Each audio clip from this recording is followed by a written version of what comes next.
Ji sir. Okay. Let's read. First, yes, হ্যাঁ mister Ali. Sir analysis handwriting এর মধ্যে sir আমি কি পুরো প্যাসেজটা মানে অ্যানালাইজ করব নাকি ফর সাম ফিউ কোশ্চেনস? না, শুধু কোশ্চেনে তোমাকে যেটা জানতে চেয়েছে ওই ওই ব্যাপারটাকে নিয়ে যা যা জিনিসপত্র তুমি প্যাসেজ অ্যানালাইসিস পাবা, শুধু ওইটাকে অ্যানালাইসিস করতে হবে। অন্য কিছু ঢুকালে ওটা না, ওটা অ্যানালাইসিস হয় কিন্তু ওটা নাম্বার তুমি পাবা না। তোমার যদি বলা হয় যে explain how the writer presented music, প্যাসেজের মিউজিককে কিভাবে কিভাবে প্রেজেন্ট করা হইলো, ওইটাকে তুমি লিখলে তুমি নাম্বার পাবা, অন্যগুলোতে নাম্বার নাই। ঠিক আছে? আমি বুঝতে পারছি, বাট যেটা আপনি ক্লাসরুমে হোমওয়ার্ক দিয়েছেন ওটাতে কোনো কোশ্চেন দেওয়া নাই, জাস্ট প্যাসেজ। তাহলে কি পুরো প্যাসেজটা অ্যানালাইসিস করব? তাহলে তো ওটা অ্যানালাইসিস করতে বলি না, আমি তোমাকে বলছি যে সেকশন এ তে জাস্ট যতগুলো কোশ্চেন আছে ওগুলো ক্যান্সেল করো, এটা তোমার অ্যানালাইসিস করতে বলা হয়। স্যার কোন কোশ্চেনগুলো আমি বাই করব? তুমি দেখবে যে সেকশন এ তে অনেকগুলো কোশ্চেন আছে আর প্যাসেজ আছে। ওইখানে কোশ্চেন গুলা ছোট ছোট কোশ্চেন, 1 মার্ক 2 মার্কের কোশ্চেন, Yes, sir. ওগুলোকে জাস্ট অ্যান্সার করে ফেলবা তুমি। এই তো এখানে অ্যানালাইসিসটা পরে তোমাকে আমি দিব। তাহলে স্যার অ্যানালাইসিস হ্যান্ডরাইটিংটা কি স্যার? 10 পয়েন্টস।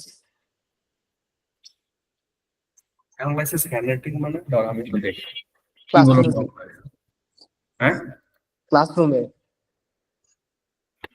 দেখতেছি আমি। 2003। আচ্ছা মিস্টার আইহান, जी सर। এটা একটা আর্গুমেন্টেটিভ রাইটিং। এখানে আপনি ইয়েস আই ডু এগ্রি, আপনি ফার্স্টে আর্গুমেন্টেটিভ রাইটিং এর রুল ব্রেক করে ফেলছেন। এভাবে হবে না। ফার্স্টে তো আমাদের একটা এখানে স্টার্টিং প্যারাগ্রাফ, এখানে আমাদের মনে আছে যে একটা শিনচ্যানের রাইটিং শিখিয়েছিলাম যে স্যার, মনে আছে? ना सर। দেখাই একটা মিনিট।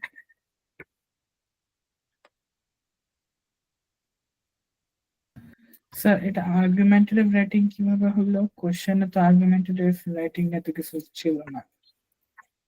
এখানে তো তুমি আর্গিউ করতেছো না যে তুমি যে কোনো একটা সাইড নিচ্ছ এখানে। You are not making a story or you are not describing anything, but you are taking a side. তাই না? একটা কথার দুইটা অপশন আছে, দুইটা অপশন থেকে তুমি যে কোনো একটা অপশন নিচ্ছ, তাহলে এটা কি আর্গিউ হয়ে যাচ্ছে না? আচ্ছা। হ্যাঁ, এখানেই ব্যাপারটা। তো আমাদের এখানে আর্গিউ করতে হবে।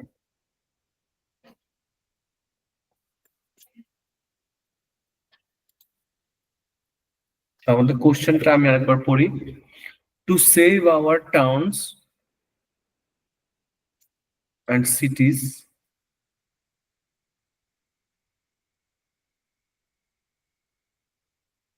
এটা কইরো না, এই ধরনের রাইটিং আসলে কইরো না। ঠিক আছে? কারণ আমাদের এখন ডেসক্রিপটিভ আর ন্যারেটিভেই থাকতে হয়। এগুলা অনেক আগের কোশ্চেন, এগুলো থাকতো, এটা আগের কোশ্চেন, এই জন্য এটা।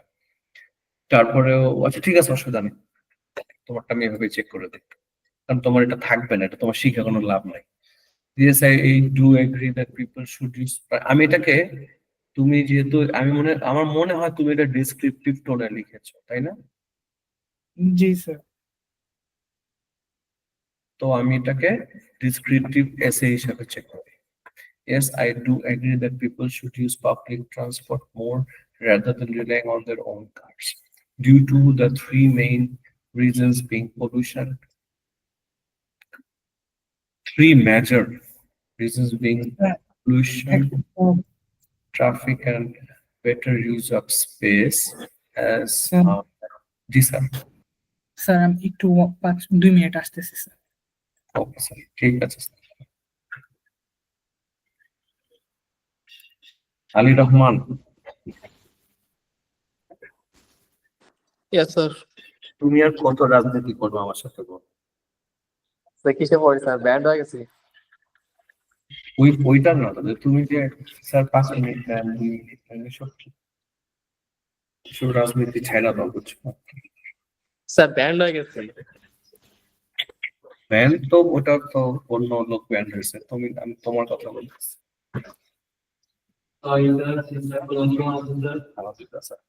তারপরে বুঝতেছে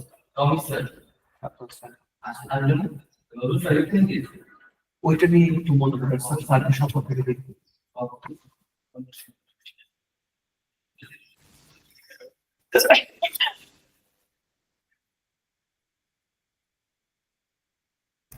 জি জি স্যার। আচ্ছা method of commuting from one place to another becomes more and more important, and public transport leads to a more better and sustainable choice. More use of public transport will help reduce the production of air pollution as cars release lots of carbon dioxide and other harmful gases, which can be prevented by using public transport such as buses. As a full bus can carry around 30 people, which can reduce the uses of at least 20 other cars, resulting in a cleaner environment with fresh air, unlike cities like Delhi, where due to high number of car uses, the air is highly populated, making breathing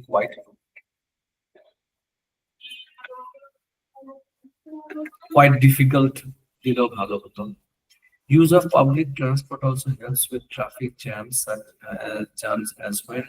There are less vehicles on the road. It will open up the roads for faster and smoother travel for public transport, or for those that still needs to drive their own cars.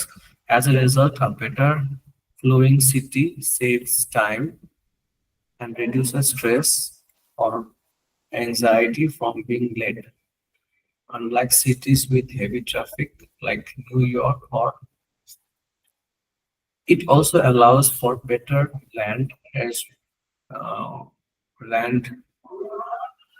use, as cars requires lots of space for parking lots, multiple gas station or wider roads. If more people use public transport, the need for multiple gas stations, wide roads, or huge parking lots diminishes, which allows for the freed up land to be used for better purposes such as housing, parks, or public services. This will lead to a more safer and livable environments like Tokyo. In conclusion, encouraging people to use public transport is essential if we want our cities to thrive. It's not just about the uh, environment, but rather about the quality of life and a cleaner, healthier future with proper investments and smart design. Public transport can help us build a better, cleaner, and more efficient cities where everyone benefits. Writing sir খুবই ভালো, আলহামদুলিল্লাহ, কিন্তু একটা কথা আছে sir, সেটা হচ্ছে গিয়ে আমার, তুমি কি চ্যালেঞ্জিং এসে পড়ো? কি স্যার? চ্যালেঞ্জিং এসে বইটা পড়ো? জি স্যার। আমার মনে হয় না, কারণ চ্যালেঞ্জিং এসেতে আমি মানে তোমার রাইটিংটাতে আমি অত ইয়ে পাচ্ছি না, মানে ওই যে একটা হয় না যে একটু গুছানো, অর্গানাইজড, একটু ম্যাচিওর, গুড ভোকাবুলারিজ, এই জিনিসগুলো আমি পাচ্ছি না। বুঝতে পারলাম? শিওর এক্স্যাক্টলি বুঝতেছি না কি মানে মিসিং। মিসিং হচ্ছে গিয়ে যে স্টুডেন্ট তোমার মানে রাইটিংটা ম্যাচিওর না,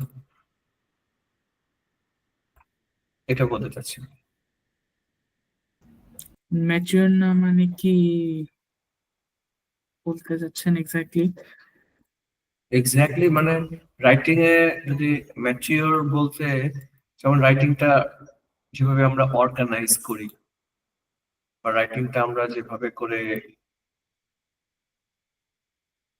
মানে একটা স্টোরি যে আমরা লিখি, রাইটিংটা যে ওইখানে যে পড়ে যে মানে খুব মনে হয় যে খুব মজা করে লেখা হয়েছে, খুবই ইন্টারেস্ট পাই, বা কোনোটা হয় যে খুব মনোটোনাস, মানে একেবারে মানে একটা রাইটিং এর দরকার ছিল দেখে লিখেছি, এই টাইপের একটা ব্যাপার।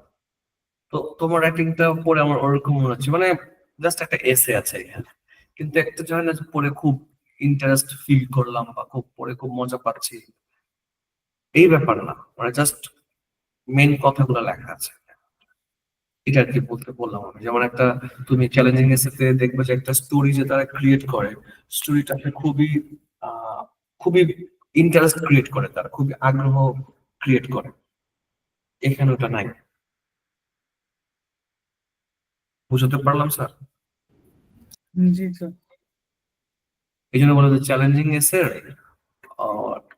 প্যাটার্ন গুলো একটু ফলো করতে হবে আপনাকে, মানে প্যাটার্ন ফলো করে কিভাবে, আপনাকে বেশি বেশি চ্যালেঞ্জিং এসে করতে হবে। মানে ওরা কিভাবে লিখে, ওরা কিভাবে ওয়ার্ড ইউজ করে, বা কিভাবে রিডার যারা পড়বে ওদেরকে অ্যাট্রাক্ট করবে, অ্যাট্রাক্ট করার টুলস গুলা, এগুলোকে আপনাকে একটু ফলো করতে হবে।